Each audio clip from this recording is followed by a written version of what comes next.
you want to change the world, you start from yourself and work outward, because you build your competence that way. It's like, I don't know how you can go out and protest the structure of the entire economic system if you can't keep your room organized. People try to change the outside world for lots of ways, but many of those ways aren't just pure good. And so what I've thought about is that, well, what you start to do is you start to tell and act out the truth locally, like within the domain of your actual competence, you know, because the world presents itself as a series of puzzles, some of which you're capable of solving and some of which you're not.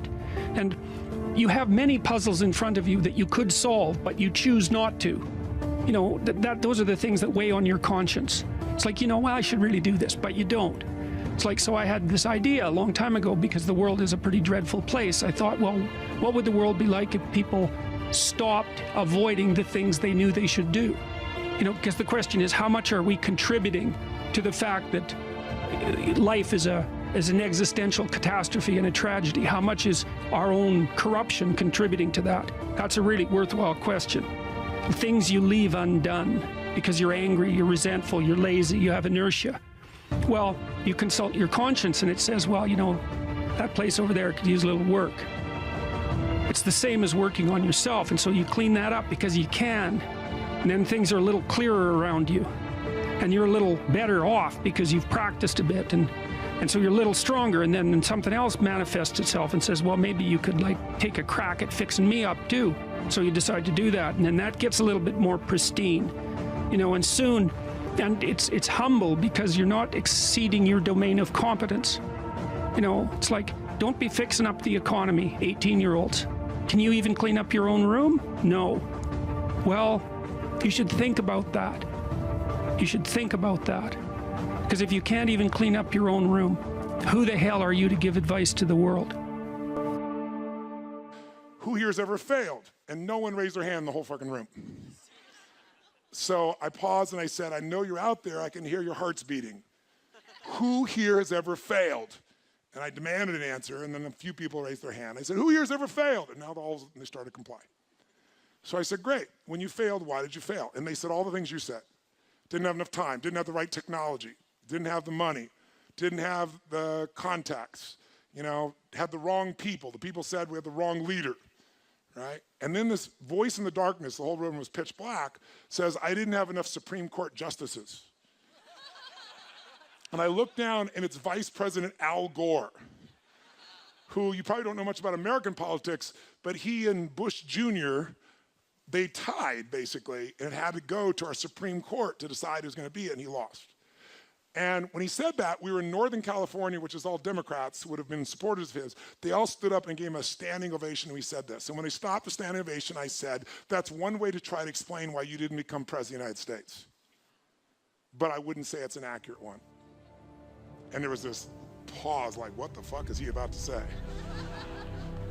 And I said, because let's just do this logically. Everything you people have told me, I didn't have the technology, I didn't have the right contacts, I didn't have the time, I didn't have money. Everything you've told me, I didn't have enough Supreme Court justices, those are resources. And so you're telling me I failed because I didn't have the resources, and I'm here to tell you what you already know. Resources are never the problem. It's a lack of resourcefulness is why you failed. Because the ultimate resources are emotional states. Creativity, decisiveness, passion, honesty, sincerity, love. These are the ultimate human resources. And when you engage these resources, you can get any other resource on earth. Resourcefulness is the ultimate resource. And if you don't have what you want, stop telling yourself the story because you don't have the money, you don't have the time. That's bullshit. It's because you haven't committed yourself where you would burn your boats. If you want to take the fucking island, burn your fucking boats. And you will take the island because people, when they're going to either die or succeed, tend to succeed. You must practice being stupid, dumb, unthinking, empty. Then you will be able to do. Don't worry about cool. Make your own uncool. Make your own world. If you fear, make it work for you. Draw and paint your fear and anxiety. And stop worrying about big, deep things such as to decide on a purpose and way of life, a consistent approach to even some impossible end or even an unimagined end. You are not responsible for the world. You're only responsible for your work, so just do it. Just stop thinking, worrying, looking over your shoulder, wondering, doubting, fearing, hurting, hoping for some easy way out, struggling, grasping, confusing, itching, scratching, mumbling, bumbling, grumbling, humbling, stumbling, numbling, rambling, gambling, tumbling, scumbling, scrambling, hitching, hatching, bitching, moaning, groaning, honing, boning, horse-shitting, hair-splitting, nitpicking, piss-trickling, nose-sticking, ass-gouging, eyeball-poking, finger-pointing, alleyway-sneaking, long-waiting, small-stepping, evil-eyeing, back-scratching, searching, perching, besmirching, grinding, grinding, grinding away at yourself. Stop it and just do.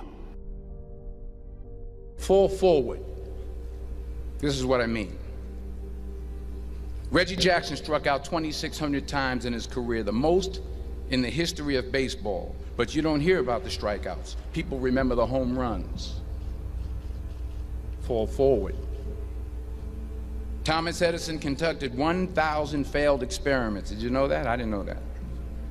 Because the 1,001st was the light bulb. Fall forward.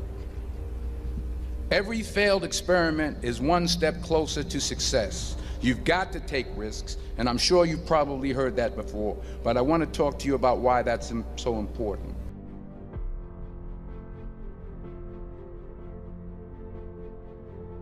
First, you will fail at some point in your life. Accept it. You will lose. You will embarrass yourself.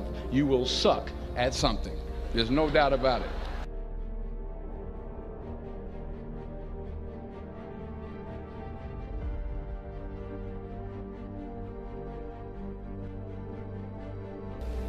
In the acting business, you fail all the time. Early on in my career, I auditioned for a part in a Broadway musical.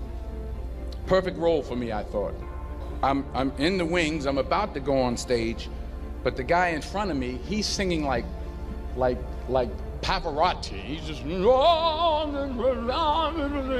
he's just going on and on and on. So I come out with my little sheet music, and it was Just My Imagination by The Temptations. That's what I came up with.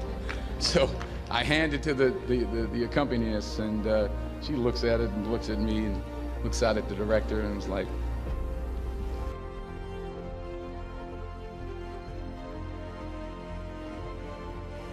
but the next part of the audition, he called me back. The next part of the audition is the acting part of the audition. So I'm like, hey, okay, maybe I can't sing, but I know I can act. So they pair me with this guy, and again, I didn't know about musical theater. And musical theater is big, so they can reach everyone all the way in the back of the stadium. And I'm more from a realistic, naturalistic kind of acting where you actually talk to the person next to you.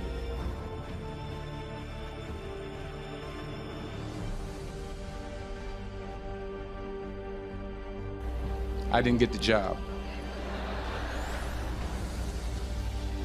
But here's the thing. I didn't quit. I didn't fall back. I walked out of there to prepare for the next audition, and the next audition, and the next audition. I prayed. I prayed, and I prayed. But I continued to fail, and fail, and fail. But it didn't matter, because you know what? There's an old saying, you hang around the barbershop long enough, sooner or later you're going to get a haircut. So you will catch a break, and I did catch a break. Last year, I did a play called Fences on Broadway. Someone talked about it. Won the Tony Award. And I didn't have to sing, by the way. But here's the kicker. It was at the Court Theater.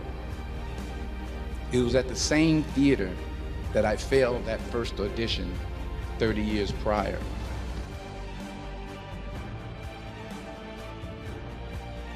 The point is, every graduate here today has the training and the talent to succeed.